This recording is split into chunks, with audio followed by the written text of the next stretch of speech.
So after na nakawan ako, so nilagyan ko lang siya ng kahoy, yung butas, para magamit ko ulit. At then meron din ako nilagay doon sa likod na alarm, para kapag ginawa niya ulit yun, mag-alarm na yung bendo. So titingnan natin na sa likod. So ito siya guys, nilagyan ko na siya ng alarm. So if ever na gagawin niya ulit yon, bubutasan niya doon sa likod, bali magala itong alarm, so magtunog siya. So pang ganito, i-try natin. Yan. So ganyan guys, yan ang nilagay ko para marinig ko agad kahit nasa loob ako ng bahay.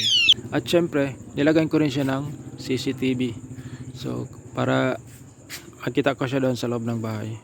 So kahit nasa bahay ako, makikita ko kung sino yung nasa labas at kung sino man yung magnakaw ng bendo. Yan. Sa mga may bendo katulad ko na napasok din ng kawatan yung bendo niya, na nakawatan din kayo.